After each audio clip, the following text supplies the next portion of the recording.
Okay, sir, there seems to be a very a big disconnect between Malacanang's remarks and the remarks, especially in relation to the West Philippine Sea by the DND and DFA.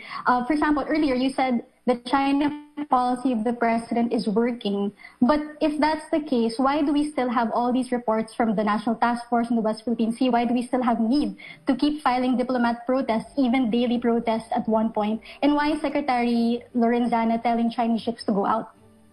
Well, when I say it's working, I'm not saying it's perfect. So kung meron talagang basihan para mag-file ng diplomatic protest, kinakailangan mag-file ng diplomatic protest kasi in international law, isang pamamaraan para mawalang bisa ang iyong claim to territory is kung meron kang acquiescence. No? So kapag meron silang ginawa na tingin natin labag sa ating claim, kinakailangan iprotesta, no? Para hindi tayo ma-accuse of estoppel or acquiescence. No? So having a working policy does not mean it's perfect. It's not a perfect world. No? Kaya nga kinakailangan patuloy pa rin nating protektahan ang ating interes. But sir, these problems have been there since the beginning of the administration. Does the palace consider, or does the president consider changing the policy, given that it's been how many years already and we've just seen the same thing over and over again? Again, I will bring you back to the reality. Wala pong Scarborough sa administrasyon ni Presidente Duterte. Wala po tayong teritoryong nawala. At kung gagayahin natin ang ginawa ni Secretary Albert at ni dating Senador Trillanes, eh baka mawala na naman tayo ng isla. So that is proof that the President's China policy is working. Sir, you also keep downplaying the findings of the National Task Force in the West Philippine Sea. For example, yung hindi daw part of the EEZ, yung Julian Felipe Reef, and then earlier you said, parang you modeled the remarks of the NTF when they said that over 200 ships are still in the West Philippine Sea. Sir, do you coordinate with the NTF, the DND, the DFA when you make statements like that? How does it go, the communication line, to make sure that you are all on the same page? Well, una po, no? I answer questions. Now, I offered actually to everyone, kung gusto nyo, hindi ako sasagot ng tanong, sasubmit ang mga questions para kayong sumagot. Ayaw naman nila, no? Because that would mean na parang hindi natin alam ang sagot. Pero wala pong inconsistency eh. Kasi siguro sa detalye, hindi ko naman alam kung nasaan yung mga barko na yan, no? So I'm no position to actually say anything. But the policy of the President is consistent and has not changed, and as I said, has worked. Now, ang problema, you will never agree to that. And I'm sure Rappler will never agree to that. So let's just agree to disagree. Pero yung pula mo, I don't think holds water because all of the agencies will have to comply with the policy of the President. Kaya nga po, mahirap na supili ng pananalita ng presidential spokesperson. Unless talagang magdesisyon si Presidente na mali-mali ang mga pinagsasabi ko, in which case, sisisantihin niya ako. But I'm still talking today. Di ba po, no? Because the President is still the architect of foreign policy.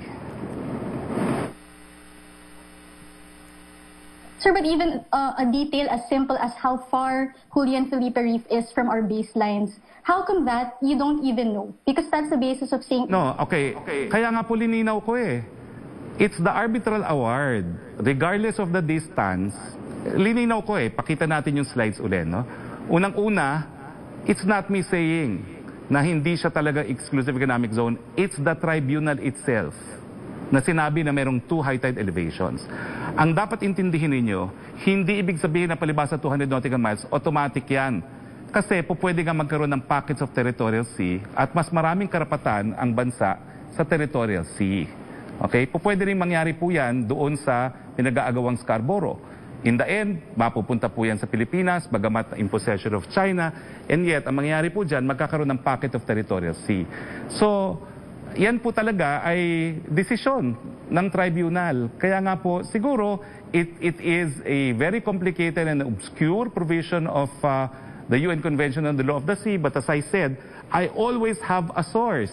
And the source is the primary material, the arbitral ruling.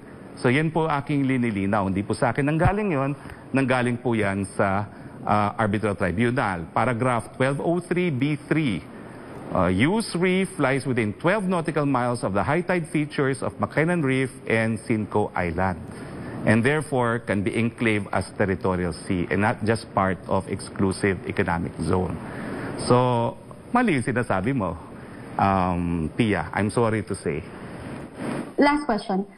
So given that yun nga, si DFA Secretary has flagged the remark you made, corrected it, and then now you're saying that, you know, you still get to speak on these issues, what will be your next step to ensure that these contradictions don't happen in the future, given the big consequences of different cabinet members saying different things? Well, kaya nga po, sa lahat ng oportunidad, binibigyan naman po ako ng presidente na access sa kanya. Para masiguro na tama yung mga pinagsasabi ko at sang-ayon sa kanyang polisiya. Kaya po napapansin nyo sa Talk to the People, well, matagal po yung mga meeting namin, pero matagal din yung mga usapin namin na primarily on foreign affairs, no? Kasi yun talagang importante na tama ang mga sinasabi ko, no? At hindi naman po sinasabi ni Presidente mali ang sinasabi ko. Pag sinabi naman niya na talagang mali, edi susunod tayo, no? Pero yan po ang dynamic sa administrasyon ngayon, no? Kaya miski wala akong sasabihin sa Talk to the People, nandun ako kasi sa panahon ng pandemya, yun lang yung pagkakataon na pwede kami magkaroon ng konsulta. Thank you, sir. Maraming salamat po.